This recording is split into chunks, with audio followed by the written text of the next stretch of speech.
India is the only country in the world where the medals for the bravery are bestowed for crashing one's own plane and for receiving hits and blows. On 27 February, when Abhinandan, after dealing with the blows, was all in praises in the glory of tea being served by Pakistan Air Force, then Narendra Modi was fabricating futile excuses to avoid this disgrace. After much deliberation, the Modi government lied that Abhinandan had shot down Pakistan's F-16. There was no F-16 struck down. And let me tell you, I wish you shot the F-16 down. But I do not believe you did. Hello, this is Mahmood and you're watching White News. Above and beyond headlines, like, follow and subscribe to White News. The reality is that the entire wreckage of Abhinandan's aircraft is kept in the Museum of Pakistan Air Force, and any pilot or expert with warplanes can clearly tell, looking at the wreckage, that all the missiles of Abhinandan's aircraft, including its launcher, are laying safe. Which means that Abhinandan did not consider wasting even a single missile, and when the missile did not go off, then the lie of shooting down F-16 is clearly exposed. आपने शत्रु के लड़ाकू बम वर्षक वायुयानों का पीछा किया।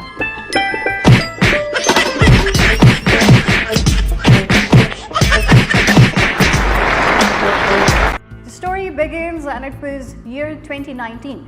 It was less than a year since the government of Prime Minister Imran Khan came to the power, and that the Pulwama false flag took place in the Indian-occupied Kashmir, which was later proved by the leaked mobile chat of Arnab Ghoswami, a notorious BJP TV anchor, that the Pulwama attack was carried out by the India herself. Making Pulwama false flag as an excuse, on the night between 25th and 26th February 2019, the Indian Air Force's Mirage 2000 aircraft entered Pakistan airspace up to 60 km in the darkness of night. They fled in the dead of the night after dropping bombs on Jabba near Balakot. On the morning of 26 March, ISPR reported about the attack via tweet, which also stated that there were no casualties. It was a time of celebration all over India, with sweets being distributed.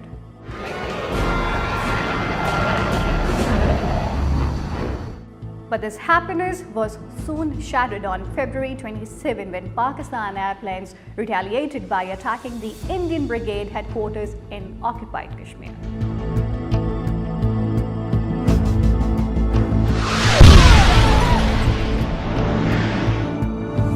Pakistani airplanes were returning after the attack, 2 Indian planes were shot down in the encounter. Gambler 1, confirm picture copy. Picture copy, target all. Confirm, clear to engage. Clear to engage. Gambler 1, Fox 3 off the group.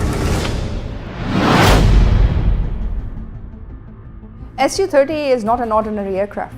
It is a multi-role, almost a 5th generation platform. It is perhaps one of the best strike aircraft you can think of.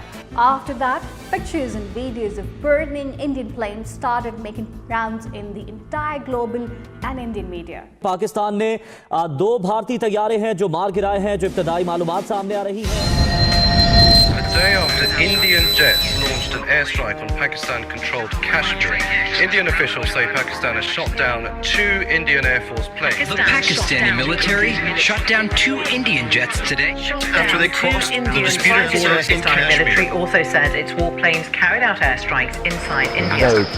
Indian media first confirmed the crash of one of its Air Force MiG-21 and then of the Su-30. The wreckage of one of the 2 Indian aircraft crashed at Budgam in the Indian-occupied Kashmir, while the wreckage of the other plane fell into Pakistan. Kashmiris chanted the slogans of "Long live Pakistan," standing on the wreckage of the Indian aircraft which crashed in the Indian-occupied Kashmir. Pakistan! Pakistan!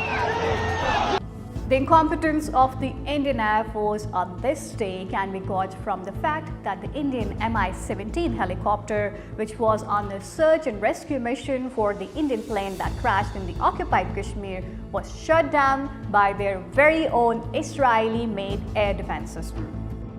ये हमारी गलती थी, हमारी missile से ये helicopter hit किया गया था और ये एस्टैब्लिश हो गया है। The brief performance of Pakistan Air Force on that day was that 6 targets were set across the line of control, which were successfully targeted by the Pakistan Air Force. But care was taken not to cause any casualties. During this, 2 Indian Air Force planes entering Pakistan airspace were shot down. One of the pilots, Wing Commander Abhinandan Vartman, was detained by Pakistan Army. Yeah, my name is Wing Commander Abhinandan. My service number is 27981. I'm a flying pilot and my religion is Hindu. Here are some key points in the entire incident which I would like to share with my viewers. The BJP's RSS government, proving its eternal cowardice, attacked in the darkness of night without declaring war, while Pakistan responded by declaring in the broad daylight. And the most crucial thing to note is that Prime Minister Imran Khan returned the Indian pilot Abhinandan the very next day, upholding human integrity and peace. But the Modi's RSS government, instead of being grateful, proved its worst and said that Pakistan had released Abhinandan out of fear of Narendra Modi. Yes, Pakistan attacked the Indian Brigade headquarters in the broad daylight for the fear of government, and then for the fear of Modi's government, destroyed 2 Indian planes and then returned the pilot for the fear of Modi? Well, if you want to make your humiliation a Bollywood script, then go ahead.